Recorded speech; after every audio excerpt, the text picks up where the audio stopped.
Testemunhos para a Igreja, volume 3, capítulo 38. Importância do trabalho. Em 3 de janeiro de 1875, foram-me mostradas muitas coisas relativas aos grandes e importantes interesses em Battle Creek, na obra da Sociedade de Publicações, da Escola e do Instituto de Saúde. Se estas instituições fossem corretamente dirigidas, elas promoveriam bastante a causa de Deus na disseminação da verdade e na salvação de almas. Estamos vivendo em meio aos perigos dos últimos dias. Somente consagração a Deus pode capacitar qualquer um de nós para ter uma parte na solene e importante obra final para este tempo. Há bem poucos homens totalmente desprendidos para preencher posições de responsabilidade, poucos que se entregaram sem reservas a Deus para ouvir sua voz e buscar sua glória. Há bem poucos que dariam, se preciso, sua vida para promover a causa de Deus. No entanto, é justamente dedicação como esta que Deus pede. As pessoas se enganam pensando que estão servindo a Deus quando estão servindo a si mesmas e fazendo dos interesses da causa e obra de Deus uma questão secundária. Seu coração não é consagrado. O Senhor não se compraz nos serviços desta classe.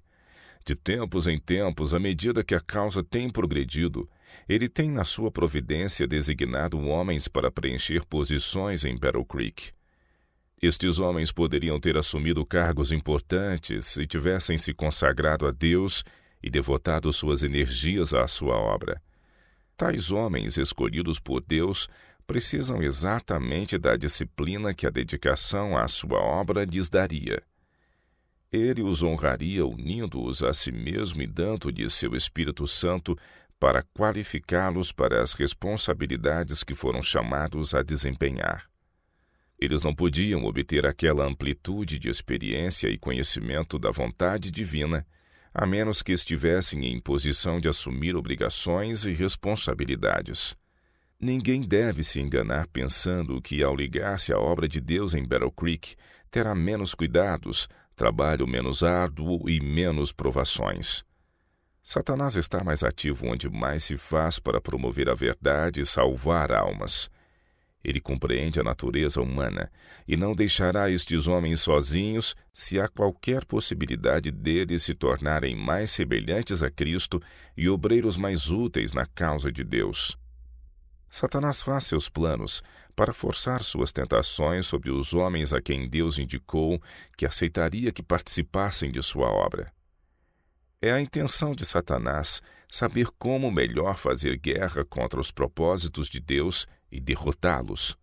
Ele está a par tanto dos pontos fracos como dos fortes no caráter dos homens, e de modo sutil ele atua com todo o engano da injustiça para frustrar os propósitos de Deus, atacando os pontos fracos de seu caráter, e quando isto é feito, o caminho está preparado para que ele ataque e vença os pontos fortes.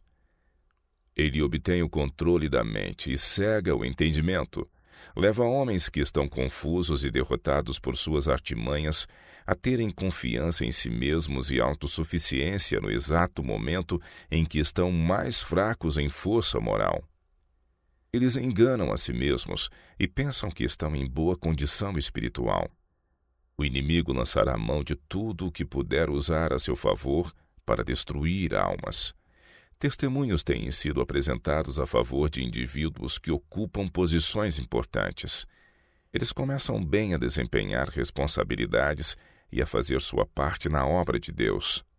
Mas Satanás os persegue com suas tentações, e eles são afinal vencidos. Quando outros contemplam sua conduta errada, Satanás sugere à mente deles que deve haver um erro nos testemunhos dados a tais pessoas. De outro modo, estes homens não se teriam demonstrado indignos de ter uma parte na obra de Deus. Isto é justamente o que Satanás planejou que fosse. Ele lançaria dúvida quanto à luz que Deus tinha dado. Estes homens poderiam ter resistido às tentações de Satanás se tivessem sido vigilantes e cautelosos, sentindo sua insuficiência própria e confiando no nome e no poder de Jesus para permanecerem fiéis ao dever. Mas deveria-se ter em mente que estas condições estiveram sempre ligadas com o encorajamento dado a estes homens de que, se eles mantivessem um espírito desinteressado, se sentissem sua fraqueza e dependessem de Deus, não confiando em sua sabedoria e em seu discernimento, mas fazendo dele sua força, eles poderiam ser uma grande bênção em sua causa e obra. Mas Satanás intrometeu-se com suas tentações e triunfou quase todas as vezes. Ele arranjou as circunstâncias de tal maneira para atacar os pontos fracos no caráter destes homens, e eles foram vencidos. Quão vergonhosamente prejudicaram eles a causa de Deus! Quão completamente se separaram dele, seguindo o próprio coração corrupto, sua própria alma pode responder. Mas o dia de Deus mostrará a verdadeira causa de todos os nossos desapontamentos com os homens. A falta não está em Deus. Ele lhes deu promessas animadoras sob condições, mas eles não cumpriram as condições. Confiaram na própria força e caíram em tentação. O que pode ser dito das pessoas sob certas circunstâncias não se poderá dizer em outras. Os homens são fracos em poder moral e tão supremamente egoístas, tão autossuficientes e tão facilmente inchados de presunção, que Deus não pode trabalhar com eles, e são deixados a se mover como cegos e a manifestar tão grande fraqueza e loucura que muitos se admiram que tais indivíduos tivessem jamais sido aceitos e reconhecidos como dignos de ter qualquer ligação com a obra de Deus. Isto é justamente o que Satanás planejara. Este foi seu objetivo desde o tempo em que, a princípio, os seduziu a censurar a causa de Deus e a lançar dúvidas sobre os testemunhos. Tivessem eles ficado onde sua influência não fosse especialmente sentida sobre a causa de Deus, Satanás não os teria assediado tão ferozmente, pois não poderia ter realizado seu propósito usando-os como seus instrumentos para fazer uma obra especial. No progresso da obra de Deus, aquilo que pode ser dito verazmente de indivíduos em certa ocasião pode não ser dito corretamente a seu respeito em outra ocasião. A razão disto é que, em determinado mês, eles podem ter se conduzido inocentemente, vivendo à altura da luz que tinham, ao passo que o mês seguinte foi longo o suficiente para que eles fossem derrotados pelas artimanhas de Satanás e, mediante autoconfiança, caíssem em pecados graves e se tornassem desqualificados para a obra de Deus.